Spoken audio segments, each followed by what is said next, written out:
चलिएगा,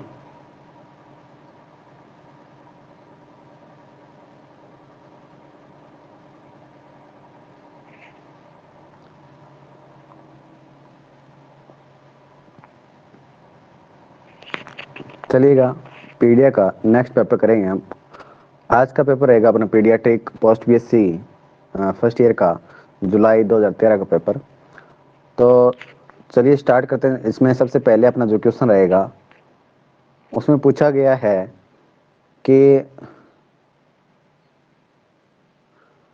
पीडियाट्रिक के अंदर पहला क्वेश्चन रहेगा, बिहेवियर जो प्रॉब्लम्स हैं उनके बारे में अपने को बताना है। बिहेवियर प्रॉब्लम क्या होती है, ठीक है, और उनके कॉजेज क्या रहते हैं, ठीक है। तो सबसे पहले डेफिनेशन की बात करें तो डेफिनेशन क्या रहेगी, डेफिनेशन रहेगी इसके में बताया गया, behaviour problems are symptomatic expression of emotional और interpersonal maladjustment in children. Childrens के अंदर जो इंटरपर्सनल या फिर इमोशनल एक्सप्रेशंस की बात करें, उनके अंदर कहीं न कहीं उनको उस इन्वायरमेंट के अंदर एडजस्टमेंट होने में क्या ही है, प्रॉब्लम आ रही है। उसी को हम क्या बोलते हैं, बिहेवियर डिसऑर्डर बोलते हैं। फॉर एग्जाम्पल अगर बात करें अगर बिहेवियर डिसऑर्डर की, तो आपने देखा होगा कि बहुत सारे बच्चे क्या करें, एंटी सोशल एक्टिविटी करते हैं, जैसे कि डेलिक्वेंसीज वगैरह, है ना, पिक्का पाई का भी बात करते हैं, जो इनएप्रोप्रिएट सब्सटेंस हैं, ठीक है, नॉन ईटेबल जो सब्सटेंस हो उनको वो ईटिंग करते हैं। वहीं बात करें कुछ टेम्पर टेंट्रम वाली आपने कंडीशंस पढ़ी होगी, ठीक है। तो ये सारे की सारी जो प्रॉब्लम हमें बच्चे कौन सी होती है, बिहेवियर डिसऑर्डर होती है। इसके अलावा आपने देखा नेल बाइटिंग भी करते हैं ना, थम्स किंग भी करते हैं। तो ये सारे के सारे क्या होते हैं, बिहेवियर डिसऑर्डर होते हैं, ठीक है। कॉज की बात करें तो कॉज के अंदर चाइल्ड के अंदर अलग से प्रॉब्लम मिलेगी आपको, और फैमिली के फैमिली की भी कॉजेज आपको देखने को मिलते हैं इसके पीछे। तो सबसे पहले बात करें कि चाइल्ड के अंदर डिफिकल्ट टेम्परमेंट, टेम्परमेंट की मतलब डिफिकल्ट, वो अपने जो प्रॉब्लम्स है, जो भी उसकी नीड्स होती है, उसको अगर फैमिली मेम्बर्स क्या कर नहीं कर पाते, फुलफिल नहीं कर पा रहे, ठीक है, तो उसको क्या बोलते हैं, डिफिकल्ट टेम्परमेंट के अंदर आ जाता है। या फिर बच्चे का डेवलपमेंट डिले हुआ है, ठीक है, या बच्चे की पुअर सेल्फ इमेज है, स्कूल फेलियर है, या फिर अब्यूज वाली कंडीशंस है, ठीक है। तो उसके अंदर आपको बिहेवियर डिसऑर्डर देखने को मिलता है, जो एक चाइल्ड के अंदर कॉज बनता है बिहेवियर डिसऑर्डर का। नेक्स्ट बात करें फैमिली के अंदर, फैमिली के अंदर क्या क्या कॉजेज हो सकते हैं फैमिली की वजह से। एक तो मैरिटल प्रॉब्लम्स है, ठीक है।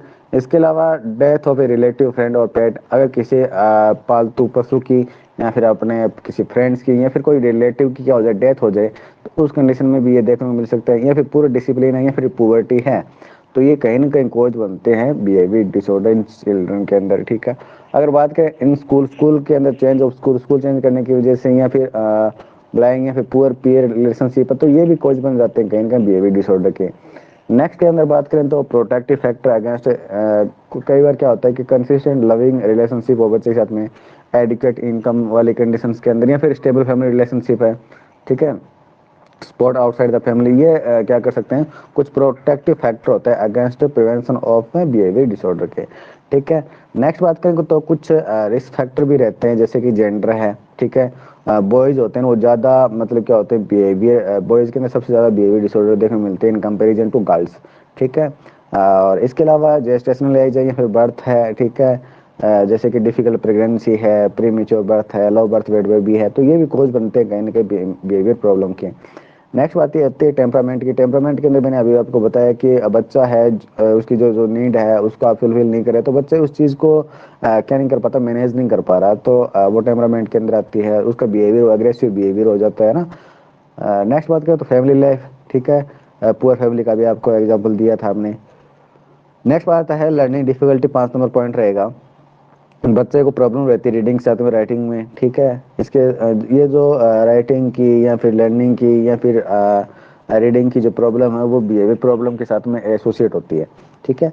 नेक्स्ट बात आती है इंटेलेक्चुअल डिसेबिलिटी, आपको देखने को मिलती है, जैसे कि children with intellectual disabilities are twice as likely to have a behaviour disorder, ठीक है।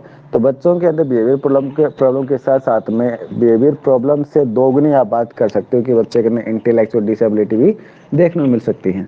वहीं बात करें तो ब्रेन डेवलपमेंट है, जैसे कि बच्चे के अंदर एडीएसटी वाली प्रॉब्लम है, attention deficient hyper activity disorder है, तो ये भी कहीं ना कहीं रिस्क फैक्टर बनते हैं बच्चे के अंदर बिहेवियर डिसऑर्डर के लिए। बात करें आगे कि कौन कौन से बिहेवियर डिसऑर्डर नॉर्मली देखने को मिलता है, तो इसके अंदर एक तो फीडिंग प्रॉब्लम आती है, हैबिट डिसऑर्डर आते हैं, कुछ स्पीच प्रॉब्लम आती है, स्लीप पैटर्न है, स्लीप प्रॉब्लम है, एजुकेशनल डिफिकल्टीज है, एडजस्टमेंट प्रॉब्लम है, इमोशनल प्रॉब्लम है ना, एंटी सोशल और सेक्सुअल प्रॉब्लम है। ठीक है, ये सारे के सारे बिहेवियर डिसऑर्डर देखने को मिलते हैं। जिसके अंदर मैं पहली बात करूँ फीडिंग प्रॉब्लम की, तो फीडिंग प्रॉब्लम के अंदर food fad, food refusal, over eating, vomiting, impaired appetite, pica, anorexia nervosa, ये सारी फीडिंग प्रॉब्लम्स आपको बच्चे के अंदर या फिर इन लेटर लाइफ आपको देखने मिलती है। ठीक है, नेक्स्ट बात करें तो हैबिट डिसऑर्डर के अंदर जैसे कि थंब सकिंग है, नेल बाइटिंग है, एन्यूरेसिस है, एनकोपेसिस है, टिक्स है ना, ब्रीथ होल्डिंग स्पेल है, ब्रूजियम है ना, रोलिंग है और हेड बैंगिंग है, ये सारे से हैबिट डिसऑर्डर के अंदर देखने को मिलेगा आपको। वही बात करें तो स्पीच प्रॉब्लम के अंदर जैसे कि अनक्लियर स्पीच है बच्चे की, डिले स्पीच है, डिसलेलिया है ना, स्टिमरिंग स्टटरिंग है ना, अकलाना तुतलाना जिसे बोलते हैं। नेक्स्ट 4 नंबर बात करें स्लीप प्रॉब्लम की, जैसे स्लीप वॉकिंग है, स्लीप टॉकिंग है, नाइट टेरर है, नाइटमेयर्स है, इंसोम्निया, हाइपरसोम्निया, नार्कोलेप्सी, कैटाप्लेक्सी, है ना, ये सारे के सारे बिहेवियर डिसऑर्डर का साइकेट्रिक बिहेवियर डिसऑर्डर भी आप बोल सकते हो, स्लीप प्रॉब्लम के अंदर देखने मिलता है। वही बात करें 5 नंबर के अंदर एजुकेशनल डिफिकल्टीज के अंदर, तो आपको स्कूल फोबिया देखने को मिलता है बच्चे के अंदर, ट्रांसी देखने मिलती है, रिपीटेड फेलियर, स्कूल एब्सेंटिज्म, ठीक है, या फिर hyper active attention deficient disorder, हमें आपको मैंने बताया था एडीएचडी बात कर रहे थे, attention deficient hyper activity disorder की बात कर रहे थे। ठीक है, नेक्स्ट बात करें तो इमोशनल प्रॉब्लम आपको देखने को मिल सकती है बच्चे के अंदर, जैसे कि नेगेटिविज्म है ना, जीएलसी है, साइनेस है, फियर है, एंगर है, एंजाइटी है ना, टाइमिडिटी है। ठीक है, इसके अलावा नेक्स्ट है एंटी सोशल प्रॉब्लम के अंदर बात करें तो डेलिक्वेंसी होती है। ठीक है, और बात करें तो क्लेप्टोमेनिया हो सकता है, सब्सटेंस अब्यूज है, ड्रग एडिक्ट है ना, ये सारी कंडीशन देखने को मिलती है एंटी सोशल के अंदर। सेक्सुअल प्रॉब्लम के अंदर बात करें तो बच्चे के अंदर मास्टरबेशन की प्रॉब्लम है, प्रीसियस सेक्सुअलिटी है, होमोसेक्सुअलिटी है, एप्रीसेक्सुअलिटी है ना, इंसेस्ट है, सेक्सुअल असॉल्ट है, ये सारे के सारे बिहेवियर डिसऑर्डर के अंदर आते हैं। तो आपको एग्जाम के अंदर ये कॉमन बिहेवियर प्रॉब्लम है, जैसे कि आपको अलग अलग से जैसे क्लासिफिकेशन याद है क्लासिफिकेशन लिख दो, अगर आपको क्लासिफिकेशन याद नहीं रहता तो इनमें से जितनी प्रॉब्लम आपको याद रहती है वो सारी सब आप एक लिस्ट बना सकते हो। ठीक है, जरूरी नहीं कि आप इस तरीके से क्लासीफाई करो। ठीक है, अगर आपको क्लासीफाई करना आता है तो ये अच्छी बात है, बेटर रहेगा।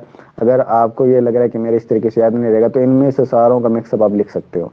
ठीक है, नेक्स्ट अगर मैं बात करूँ एंजाइटी डिसऑर्डर मैनेजमेंट की, तो एंजाइटी डिसऑर्डर मैनेजमेंट के अंदर आपको क्या करना है, बिहेवियर मॉडिफिकेशन थेरेपी देते हैं। ठीक है, जैसे कि आप बोल सकते हो बिहेवियर थेरेपी देते हैं चाइल्ड को, तो इसके अंदर क्या करेंगे बच्चे को this intervention tend to be more effective and less burdensome to the child की behaviour are addressed positively rather than negatively. ठीक है, अब अगर आपको थोड़ा बहुत आप अपने इसके अंदर क्या देखते हैं कि बच्चे का पॉजिटिव बिहेवियर और नेगेटिव बिहेवियर दोनों को डिनोट करते हैं, सॉरी नोट करते हैं। ठीक है, तो उसके अंदर उसका जो पॉजिटिव बिहेवियर है उसको लेके हम क्या करते हैं, उसका बिहेवियर मॉडिफिकेशन करते हैं, ना कि उसके नेगेटिविटी को। ठीक है, और दूसरी बात ये आती है कि जो बच्चा बिहेवियर डिसऑर्डर कर रहा है, जो ये बिहेवियर डिसऑर्डर प्रॉब्लम है, तो उसमें कभी भी किसी भी तरीके हम बच्चे को पनिशमेंट नहीं देते। ठीक है, पनिश नहीं करना, क्यों पनिश करेंगे तो बच्चे का बिहेवियर डिसऑर्डर कम होने की वजह बढ़ता है। तो इसीलिए बच्चे को बिहेवियर डिसऑर्डर को कम करने के लिए हम क्या करते हैं, कुछ उसके सिम्टम्स को कम करने के लिए हम रिवार्ड दे सकते हैं बच्चों को। हम ये बोल सकते हैं कि इस तरीके की एक्टिविटी अगर तू नहीं करेगा तो हम तेरे को क्या करेंगे, रिवार्ड करेंगे, रिवार्ड देंगे। ठीक है, ये आप बोल सकते हो। जैसे कि एग्जांपल की बात करें, इसके अंदर बोला है instead of withholding decides from preschool वो refuse to go into the room for bedtime, give hugs, praise for the child when she can go near her room at first, follow by being able to go in and stay for 5 minutes, to increase the length of time she needs to be in her room before being prayed। ये है कि कहने का मतलब कि बच्चे को, जैसे कि बच्चा कोई अच्छा बिहेवियर करता है, पॉजिटिव बिहेवियर कर रहा है, तो उस कंडीशन में बच्चे को हक कर सकते हो, है ना, बच्चे के साथ थोड़ा टाइम आप स्टे कर सकते हो।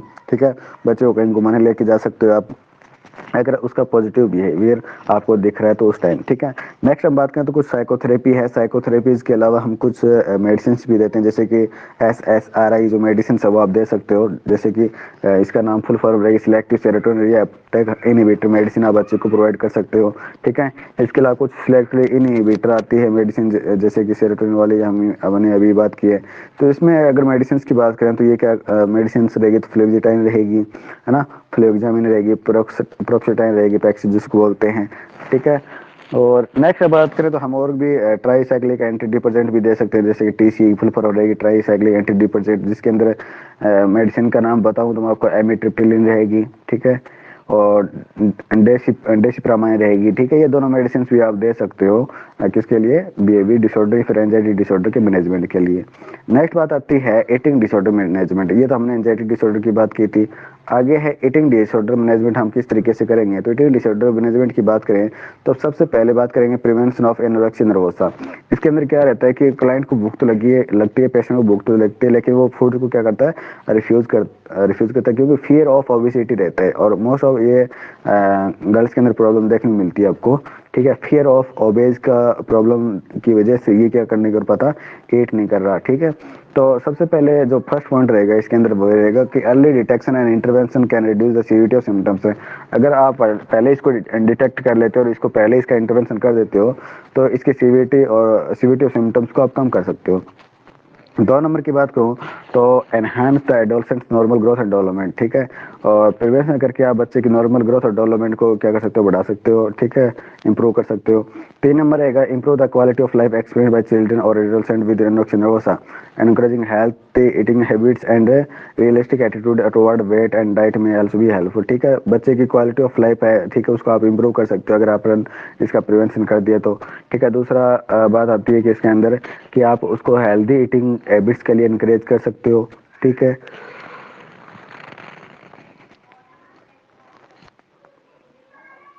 नेक्स्ट आएगा प्रिवेंशन ऑफ बुलिमिया।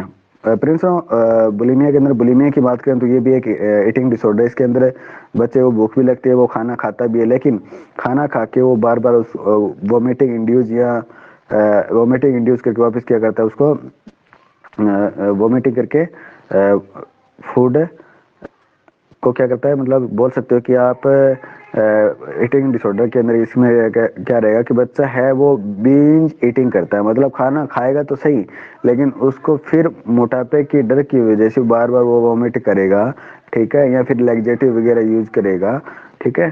तो इससे भी आप क्या करोगे, अर्ली डिटेक्शन करके और उसका इंटरवेंशन करके इसकी सीवियरिटी और सिम्टम्स को कम कर सकते हो। दूसरी बात, इसकी क्वालिटी ऑफ लाइफ को क्या कर सकते हो, इंप्रूव कर सकते हो। हेल्दी ईटिंग हैबिट्स के लिए आप इनकरेज कर सकते हो, ठीक है। और चाइल्ड की जो बातें हैं, ठीक है, और उसको आपको ढंग से सुनना है और उसके जो क्वेश्चन है उसका एप्रोप्रिएट आपको आप आंसर भी दे सकते हो, ठीक है। और आपको हमेशा जो टीन्स है या फिर बोल सकते टीनेज है उनके साथ में हमेशा काम रहना है, ठीक है। काम का मतलब शांत स्वभाव या फिर एक अच्छा बिहेवियर उसके साथ में करना है, ठीक है। फैमिली सपोर्ट और उसका जो इन्वायरमेंट है, ठीक है, वो अगर अच्छा रहेगा तो उस कंडीशन में आप इनसे बुलिमिया से या फिर आप बोल सकते हो कि ईटिंग डिसऑर्डर से प्रिवेंशन कर सकते हो, ठीक है। आगे बात करें तो इमोशनल डिसऑर्डर मैनेजमेंट्स की, तो इमोशनल डिसऑर्डर मैनेजमेंट के अंदर बिहेवियर थेरेपी हम देते हैं, ठीक है। बिहेवियर थेरेपी के अंदर भी बहुत सारी थेरेपीज आ जाती है, जैसे स्पीच थेरेपी दे सकते हो आप बच्चे को, ठीक है। ऑक्यूपेशनल थेरेपी आप दे सकते हो। Parent training and behaviour therapy के अंदर पेरेंट ट्रेनिंग दे सकते हो आप, ठीक है। पेरेंट गाइडेंस सेशन आप रख सकते हो, ये सारे बिहेवियर थेरेपी के अंदर आ जाता है। इसके अलावा आप क्लाइंट को क्या दे सकते हो, ग्रुप साइकोथेरेपी दे सकते हो, ठीक है। मतलब उसी केस के जो चाइल्ड है उनको एक ग्रुप में रखकर आप उसको क्या कर सकते हो, एजुकेट कर सकते हो, उनको थेरेपीज प्रोवाइड कर सकते हो, ठीक है। ग्रुप थेरेपी के अंदर आ जाता है जैसे कि स्कूल बेस्ड काउंसलिंग कर सकते हो आप। इसके अलावा इंडिविजुअल साइकोथेरेपी भी दे सकते हो, ठीक है।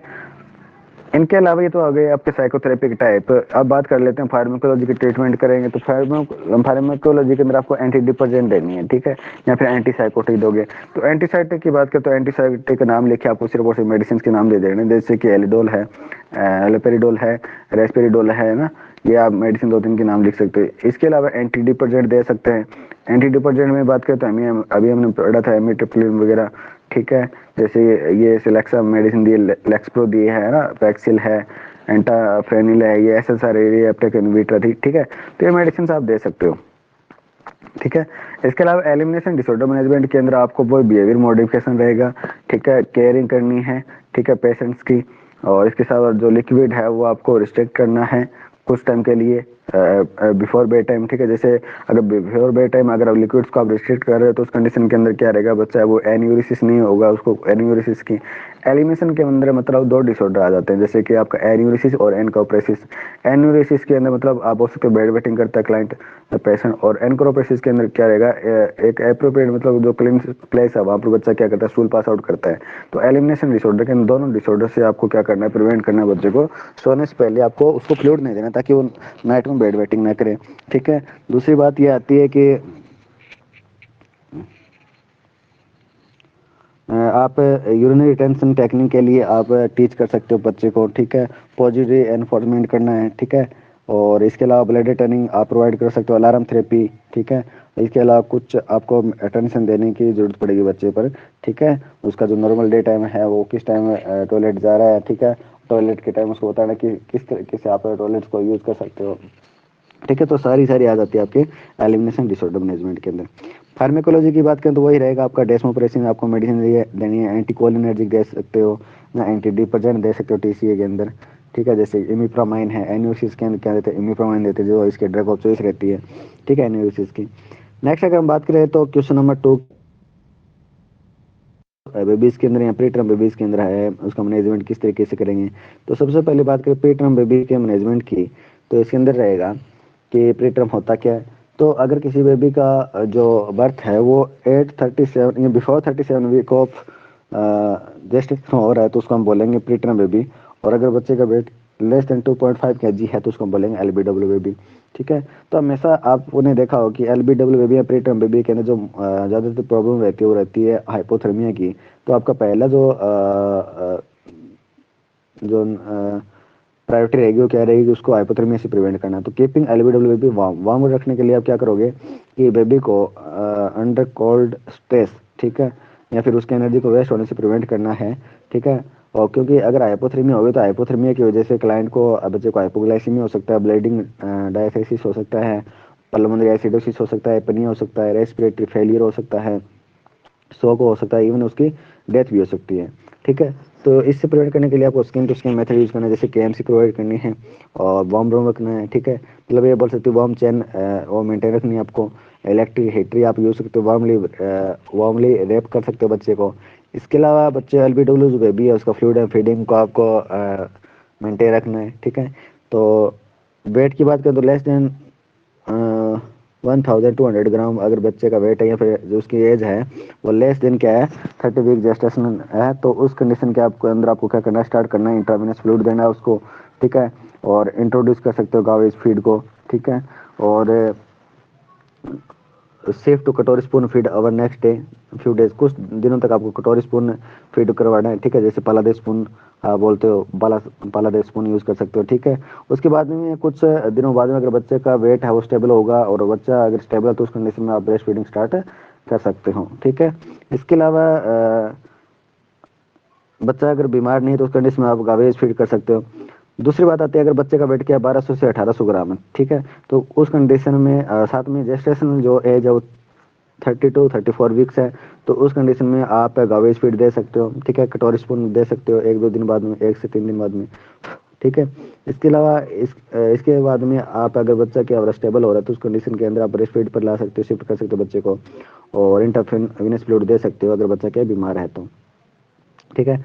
और नेक्स्ट आता है गावेज एंड कटोरी स्पून फीडिंग, मैंने बोला था पालादे स्पून, ठीक है। तो इसके अंदर क्या रहेंगे बच्चे को क्या कहते हैं लैक्टेशन को प्रमोट करने के लिए या फिर enables baby to learn sucking, ठीक है। बेबी सकिंग है वो सीख पाए, ठीक है। और लैक्टेशन को प्रमोट करने के लिए आपको 5 से 10 मिनट के लिए ब्रेस्ट फीडिंग करवाना जरूरी होता है, ठीक है।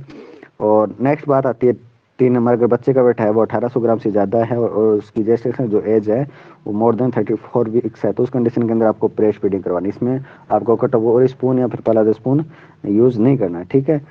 क्योंकि इतना अगर बच्चे का वेट है तो उस कंडीशन में बच्चा क्या कर सकता है, स्टेबल होता है और ब्रेस्ट फीडिंग कर सकता है, ठीक है। और अगर आप क्या कर रहे हो कटोरी स्पून फीडिंग करवा रहे हो, ठीक है, या फिर पहले 10 स्पून कराए तो करवा रहे तो उसमें क्या करेगा आपको बाद में बच्चे को ब्रेस्ट फीडिंग पर आपको शिफ्ट करना होगा, ठीक है। नेक्स्ट बात आती है एंट्रल फीडिंग, तो एंट्रल फीडिंग के अंदर क्या रहेगा बच्चे को एलबीडब्ल्यू बेबी को आपको ब्रेस्ट फीडिंग तो प्रोवाइड करवाना ही करवाना है, ठीक है। और कौन सा कराओगे, एक्सप्रेस ब्रेस्ट मिल्क करवाना है, ठीक है। और इसके अलावा breast milk of mother of LBW contain high pro, क्योंकि जो ब्रेस्ट मिल्क होता है उसके अंदर हाई प्रोटीन्स होती है, हाई कैलोरीज होती है, और बहुत सारे एंटीबॉडीज होते हैं जो बच्चे को क्या करते हैं, इम्यून सिस्टम को स्ट्रॉन्ग करते हैं, इन्फेक्शन से प्रिवेंट करते हैं, ठीक है। नेक्स्ट बात आती है बच्चे को इन्फेक्शन से प्रिवेंट करने के लिए हैंड वॉशिंग करनी है आपको, जैसे ही बच्चे को आप हैंडल करते हो उससे पहले, ठीक है, हैंडल करने से पहले, ठीक है। और एक्सक्लूसिव ब्रेस्ट फीडिंग करवानी है, ठीक है। और इसके अलावा जितने भी प्री लैक्टियल जो फीड्स हैं उनको आपको अवॉइड करना है, ठीक है। मतलब ब्रेस्ट फीडिंग के अलावा आपको कुछ नहीं देना होता है। और बच्चे के हमेशा हाइजीन को मेंटेन रखना है। और जैसे आप कटोरी स्पून फीड करवा रहे हो तो उस टाइम भी आपको हाइजीन का ध्यान रखना है, ठीक है। केयरफुली आपको ये कटोरी स्पून फीड करवानी है, ठीक है। इसके अलावा अम्बिलिकल स्टम्प की केयर करनी होती है। और जो अननेसेसरी जो इंटरवेंशन है वो क्या करना है, आपको अवॉइड करने हैं, ठीक है। नेक्स्ट बात आती है क्लिनिकल मॉनिटरिंग की, तो इसके अंदर आपको बच्चे का टेम्परेचर है वो चेक करते रहना है, ठीक है। रेस्पिरेशन चेक करते रहना है, ठीक है। इसके अलावा सीएफटी है, इसके अलावा यूरिन आउटपुट है, वेट है, पेटेंसी है, फंक्शन ऑफ डिवाइस, ठीक है। जो डिवाइस यूज कर रहे हैं उसको वो फंक्शन कर रहा है नहीं कर रहा है, उसकी पेटेंसी क्या है, ठीक है। ये सारी चीज़ें आपको मॉनिटर करनी होती है। नेक्स्ट बात करें स्किन इंटीग्रिटी को मेंटेन रखना है बच्चे को, ठीक है। Stratum corneum layers are fuse, क्योंकि एल्बिडोब्लो जो बेबी होता है उसकी जो एपिथेलियम्स होती है वो बहुत ही बोल सकते हो थिन होती है, ठीक है। और epidermis and dermis are fewer and widely spaced, और एपिडर्मिस और डर्मिस के बीच में क्या होता है, बहुत ज़्यादा स्पेस होता है, ठीक है। उसकी वजह से बच्चे को स्किन इंटीग्रिटी है उसकी प्रॉब्लम, डिसइंटीग्रिटी प्रॉब्लम रहती है। और इसी बच्चे के अंदर कोलेजन्स क्या होते हैं, कम होते हैं, इलास्टिक फाइबर्स भी बहुत ही कम होते हैं। और बच्चे की पीएच है, स्किन की पीएच है वो क्या होती है, एसिडिक होती है। तो आपको कहीं ना कहीं बच्चे की स्किन इंटीग्रिटी को क्या रखना है, मेंटेन रखना है, ठीक है। नेक्स्ट बात आती है डायबिटीज मिलेटिस के बारे में, यहाँ पर आया क्वेश्चन आपका।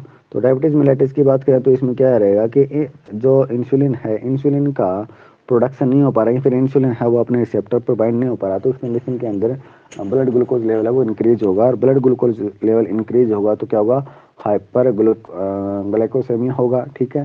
तो मतलब कहने का ये है कि ग्लूकोज लेवल बढ़ता है तो बच्चे के अंदर, तो उसी को हम क्या बोलते हैं, डायबिटीज मिलेटिस बोलते हैं, ठीक है। ग्लूकोज लेवल का बढ़ना, ठीक है। क्यों हुआ, या तो इंसुलिन का अप्रोप्रिएट या फिर एक सफिशिएंट अमाउंट के अंदर प्रोडक्शन नहीं हो रहा है, या फिर इंसुलिन का प्रोडक्शन तो हो रहा है तो वो अपने रिसेप्टर क्या नहीं हो पा रहा, बाइंड नहीं हो पा रहा है। तो इंसुलिन का अगर रिसेप्टर बाइंडिंग नहीं होगी तो उस कंडीशन के अंदर ग्लूकोज का लेवल बॉडी के अंदर बढ़ता है, ठीक है।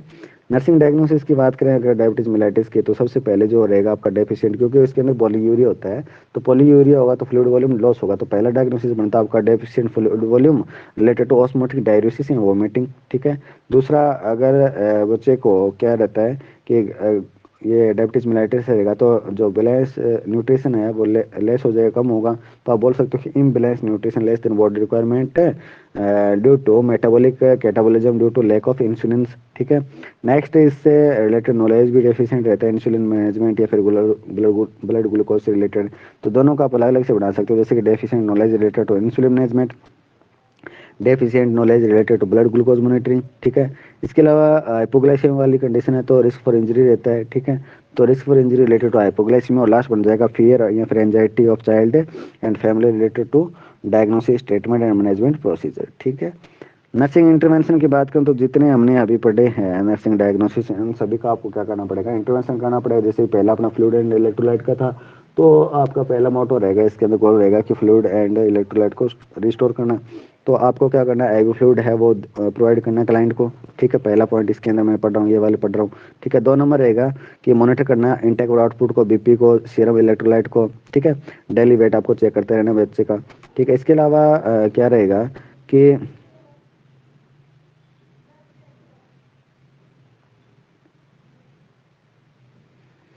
Report upon abnormal sodium and potassium result problem, कि आपको सोडियम पोटेशियम का लेवल चेक करते रहना है, ठीक है। साइन ऑफ डिहाइड्रेशन आपको चेक करते रहना है, dry skin, mucous membrane dryness या फिर कॉन्स्टिपेशन वाली जो कंडीशन उनको असेस करते रहना है, ठीक है। ओरल फ्लूइड्स है, ठीक है, उसके लिए आपको एनकरेज करना है। इसके अलावा दूसरा था अपना न्यूट्रिशन का, तो न्यूट्रिशन के अंदर क्या रहेगा, आपको बच्चे को प्रोवाइड करना है, एडिक्वेट डाइट प्रोवाइड करनी है, ठीक है। और आपको the most common meal plan is one based on carbohydrate counting, ठीक है। तो इसके अंदर जो देखते हैं हम कार्बोहाइड्रेट काउंटिंग रखते हैं क्योंकि डायबिटीज मिलाइटिस वाली कंडीशन है, ठीक है।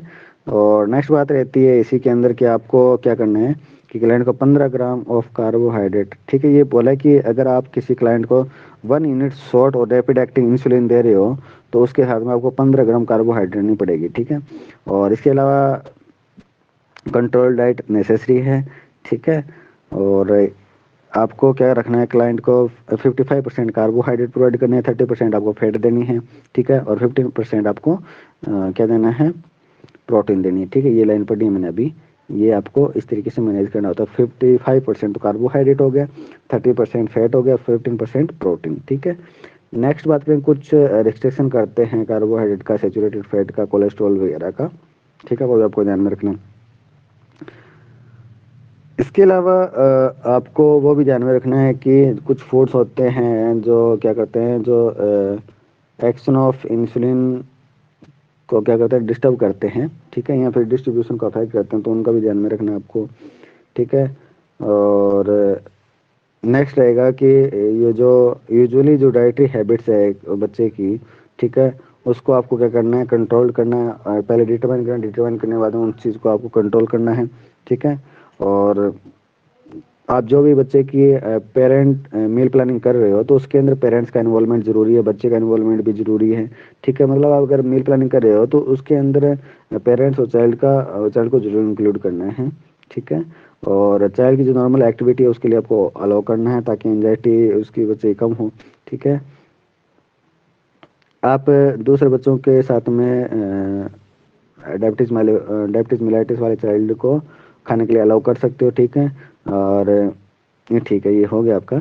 नेक्स्ट बात रहती है, नेक्स्ट आपका ये वाला जो पॉइंट रहेगा, इसमें पूछा गया है कि increase knowledge about insulin administration, ठीक है। इंसुलिन एडमिनिस्ट्रेशन रिलेटेड से रिलेटेड आपको नॉलेज दे देना है क्लाइंट्स को, ठीक है। भाई जो रैपिड एक्टिंग मेडिसिन है तो रैपिड एक्टिंग के बारे में बताना है, ठीक है। इंटरमीडिएट है तो इंटरमीडिएट के बारे में बताना है, लो एक्टिंग है तो लो एक्टिंग के बारे में बताना है। दूसरा किस प्रकार की इंसुलिन है और इसके क्या साइड इफेक्ट हैं, ठीक है, उनके बारे में बता देना है।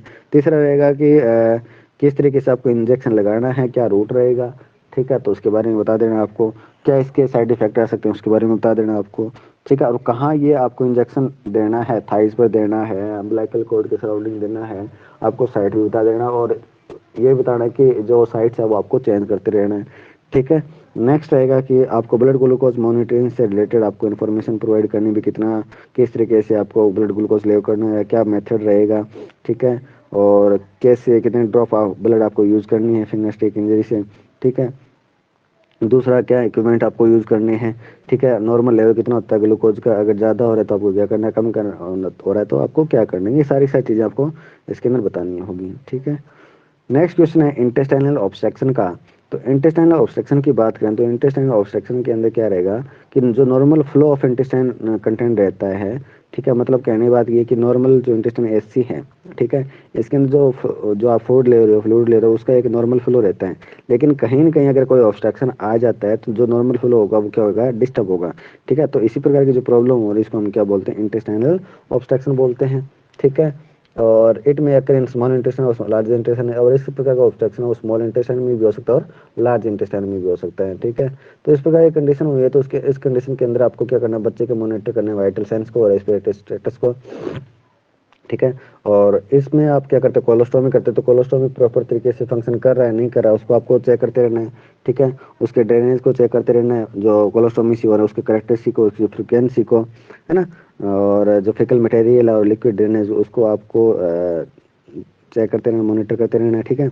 और जो कोलोस्टोमी का जो कलर है, स्टोमा कलर है, उसको चेक करते रहना, उसका साइज क्या है और उसके फंक्शन से रिटर्न हो रहे नहीं, और उस कंडीशन को भी आपको क्या करना, मॉनिटर करना है, ठीक है। इसके अलावा अब्डोमिनल डिस्टेंशन को आपको मॉनिटर करना है, ठीक है। और जो फ्लूइड वॉल्यूम लॉस हो रहा है कोलोस्टोमी के साथ में तो उसको भी आपको नोट करते रहना है, ठीक है। अगर किसी तरीके के और कोई साइंस आ रहे हैं ऑब्स्ट्रक्शन के, जैसे पेरिटोनाइटिस हो गया, पेरिलाइटिक इलिस हो रहा है ना, या फिर बॉयल एंड स्वेलिंग्स आ रही है तो उसको भी आपको रिपोर्ट करनी है साइंस को, ठीक है। क्लाइंट को हमेशा क्या रखना है, लेटरल पोजीशन में रखना है या फिर फ्लैट पोजीशन में रखना है या फिर स्लाइटली बेड को एलिवेट कर सकते हो आप, ठीक है। इसके अलावा differentiate type and cause of pain, ठीक है, और किस प्रकार का टाइप हो सकता है, ठीक है, किस टाइप का पेन हो सकता है। और इसके अलावा इसका आप क्या मैनेजमेंट करोगे, किस तरीके आप उसको इंटरवेंट करोगे, ठीक है, क्या प्रॉपर पोजीशन रहेगी, ठीक है। कैथेटर और ट्यूब्स जो इंसर्ट कर रखी है उसको आपको पेटेंट रखना है, ठीक है। और टाइमली आपको जो एनालिसिस का वो एडमिनिस्टर करना है अकॉर्डिंग डॉक्टर ऑर्डर, ठीक है। कोलोस्टोमी इरिगेशन वो एक मैनेजमेंट का पार्ट के अंदर नहीं आता स्मॉल चिल्ड्रन के अंदर, ठीक है। नेक्स्ट बात आती है डिहाइड्रेशन हो रहा है तो क्योंकि आपको इन्फेंट को या चाइल्ड को तो आपको क्या करना है, डॉक्टर को इन्फॉर्म करना है या फिर जो डॉक्टर जो फ्लूइड या दिया है प्रिस्क्राइब किया उसको आपको एडमिनिस्टर करना है, ठीक है। और जो स्किन एक्सफोलिएशन मतलब कोलोस्टोमी आप करते हो तो इस टाइम प्रॉब्लम रहती है कि आसपास की सराउंडिंग स्किन है वहाँ पर इन्फेक्शन हो सकता है, ठीक है। तो उसको प्रिवेंट करने के लिए आपको सराउंडिंग स्किन केयर आपको प्रोवाइड करनी है, ठीक है। तो ये चीज़ इसके अंदर आती है, ठीक है। दूसरी बात आती है कि जो ओस्टोमी कर रखी है अपनी स्टोमा है, स्टोमा से आपको किसी तरीके का कोई लीकेज हो रहा है तो एवरी 2 आवर आपको वो चेक करते रहना है, ठीक है। बैग को है खाली करते रहना है। अगर 1/3 फुल हो जाता है, 1/3 फुल हो गया बैग कोलेस्ट्रॉल पे, अगर 1/3 फुल हो जाता है तो उसको खाली करना है, एम्प्टी करना है, ठीक है। और क्लाइंट को स्किन ब्रेकडाउन से क्या करना है, प्रिवेंट करना है, ठीक है। इसके अलावा कुछ ओल्डर चिल्ड्रन है तो ओल्डर चिल्ड्रन के अंदर क्या क्या ओस्टोमीज कर रखी है तो potty training can be achieve for ostomy post amputating, ठीक है। पोटी ट्रेनिंग के बारे में आपको उसको क्या करना है, डिस करना है, ठीक है। Pouching optimisation socialisation developmental activities के बारे में बताना है, आपको एनकरेज करना है मैटर ऑफ फैक्ट, ठीक है। और इसके अलावा आपको चाइल्ड को ओस्टोमी केयर के अंदर पार्टिसिपेट करने के लिए इनकरेज करना है, ठीक है। तो ये सारे सारा आप इसके अंदर कर सकते हो।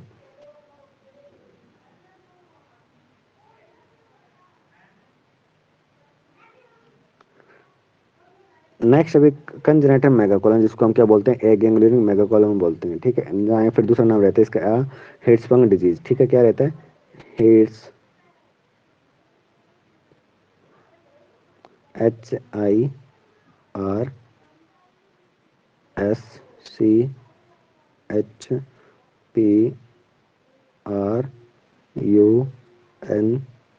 स्पंग, ठीक है। स्पंग डिजीज को बोलते हैं हम, ठीक है। तो स्पंग डिजीज का दूसरा नाम रहता है। इसके अंदर क्या रहता है कि जो लार्ज इंटेस्टाइन है, लार्ज इंटेस्टाइन के अंदर सब म्यूकोजल लेयर के अंदर या फिर जो सिलेंड्रिकल जो फाइबर्स होते हैं, सॉरी सर्कुलर जो फाइबर्स होते हैं, सर्कुलर फाइबर के अंदर आप प्लेक्सेस प्रेजेंट होते हैं, ठीक है। वो प्लेक्सेस क्या होते हैं, इसके अंदर अब्सेंट हो गए, ठीक है। मतलब मेजेंटिक प्लेक्सेस होते हैं, ठीक है। तो मेजेंटिक प्लेक्सेस का काम क्या होता है कि मेजेंटिक प्लेक्सेस क्या होते हैं वो बता देता हूँ आपको पहले मैं आपको कि ये नर्वस सिस्टम का पार्ट है, ठीक है। मेजेंटिक प्लेक्सेस जो क्या कराते हैं, पेरिस्टालसिस मूवमेंट इंड्यूस करवाते हैं, क्या करवाते हैं, पेरिस्टालसिस मूवमेंट इंड्यूस कराते हैं। और पेरिस्टालसिस मूवमेंट होगा तभी जो आपका फीकल मटेरियल है वो कॉलन से क्या होता है, एक्सपेल आउट होता है, ठीक है, एक्सक्रीट आउट होता है। तो इस कंडीशन में क्या होगा, मेजेंटिव प्लेक्सेस एब्सेंट होगा तो पेरिस्टालसिस मूवमेंट नहीं आएंगे।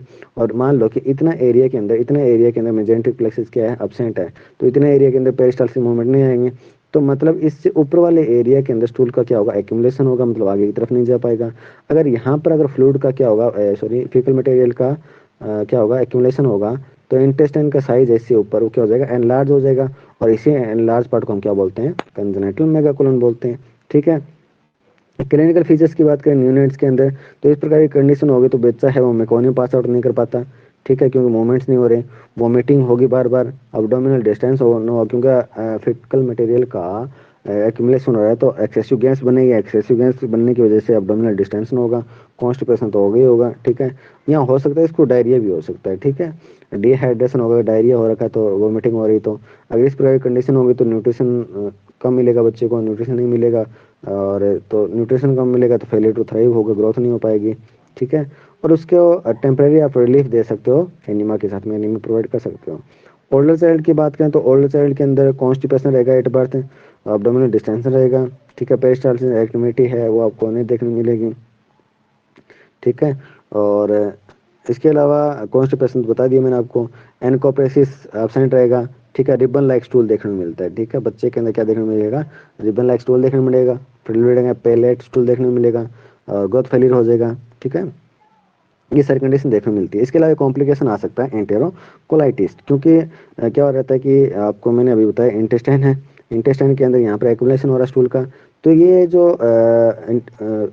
फिकल मटेरियल है वो इंटेस्टाइनल जो म्यूकोजा है उसके साथ में क्या कर लेगा, स्टेगनेशन हो जाए। स्टेगनेशन का मतलब होता है चिपक जाना, तो इससे चिपकेगा और बच्चे का क्या करेगा, ड्यूरिंग स्टूल पासिंग, जब बच्चा स्टूल पास आउट करेगा तो स्ट्रेन लगेगा। स्ट्रेन की वजह से जो क्या हो सकता है, एक तो रेक्टल प्रोलैप्स भी हो सकता है इसके अंदर, या फिर स्टेगनेशन स्ट्रेन की वजह से जो इंटरनल जो म्यूकोजा है, ठीक है, वो वहाँ से क्या हो जाएगी, इंजर्ड हो जाएगी।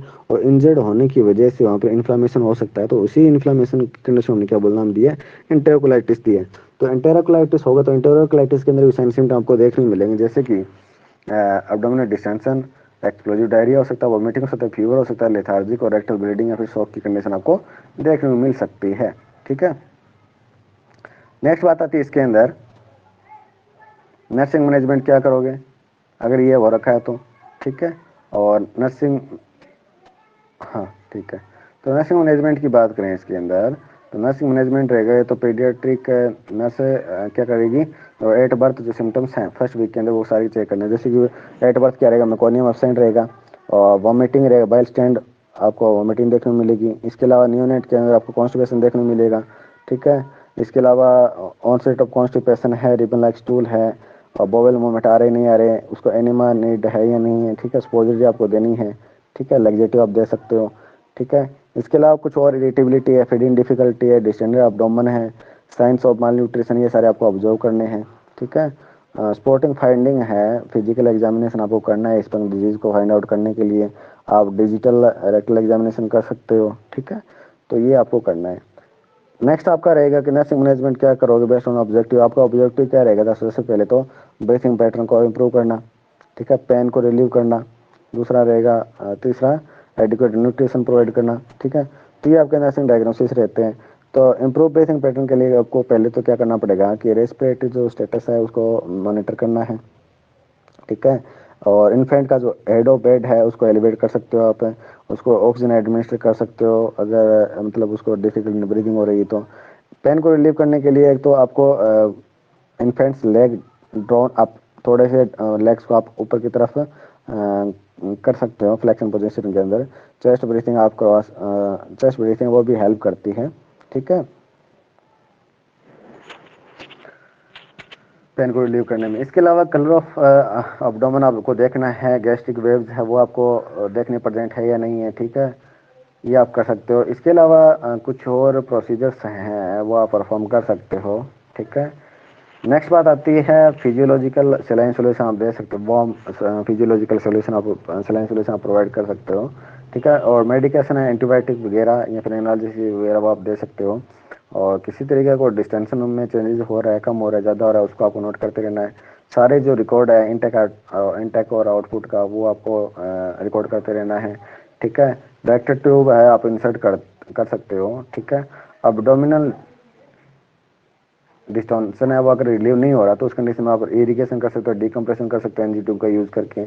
ठीक है, इसके अलावा बात करें एडिक्वेट न्यूट्रिशन की, तो एडिक्वेट न्यूट्रिशन के अंदर क्या रहेगा, आपको जो डाइटरी हिस्ट्री है regarding food and eating habits वो आपको लेनी है। ठीक है, इसके अंदर क्या रहेगा, जो planning this will contribute to planning dietary alteration. ठीक है, ये क्या करेगा, कंट्रीब्यूट करना आपको डाइटरी अल्ट्रेशन को प्लानिंग के अंदर। ठीक है, और दूसरा आपको पेरेंट्स को ईटिंग प्रॉब्लम से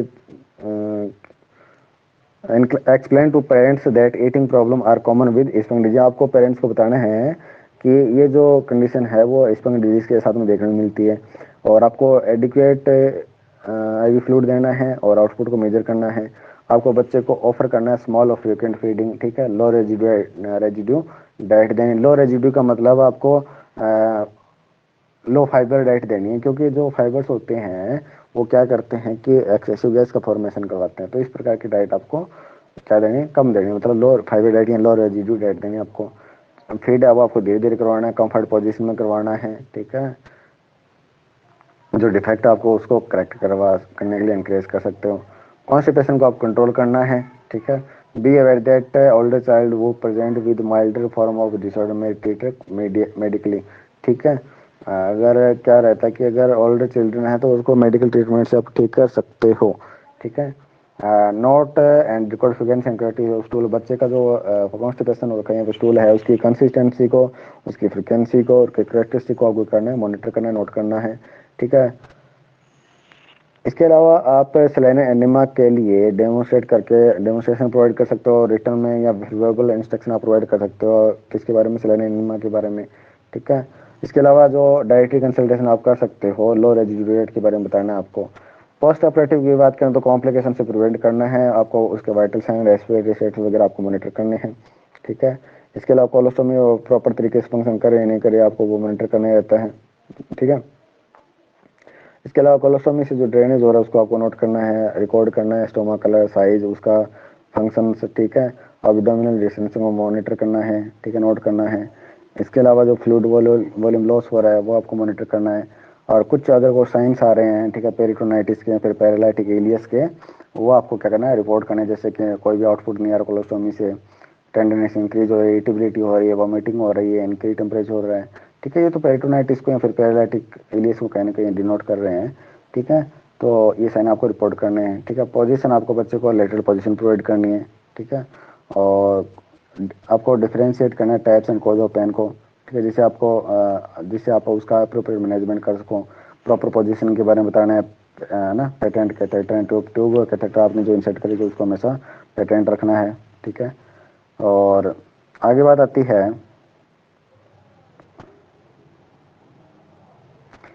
prevention, prevent abdominal distance. Abdominal distance से प्रिवेंट करने के लिए आप एनजी ट्यूब है उसका यूज़ करते हैं, मतलब एनजी सक्शन करेंगे 24 टू 48 आवर तक के लिए, ठीक है।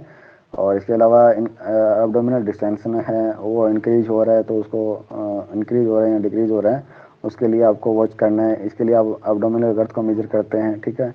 और मेजर करते हैं fluid volume loss, because defect की वजह से ये क्या करता है कि इसकी वजह से फ्लूइड वॉल्यूम लॉस होने के चांसेस रहते हैं, ठीक है।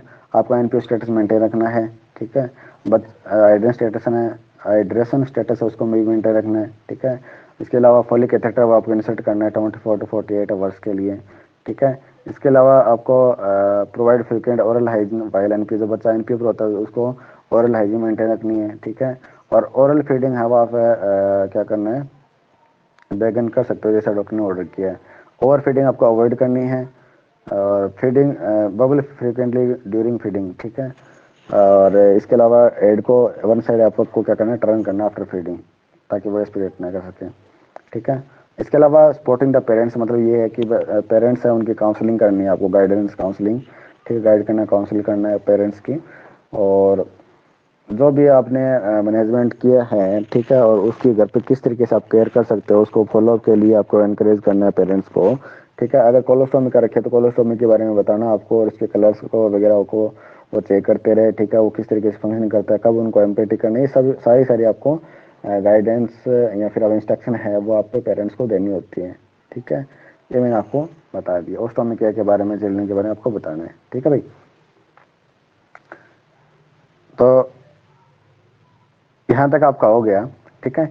इससे आगे हम करेंगे नेक्स्ट पार्ट के अंदर, तब तक के लिए थैंक यू क्लास।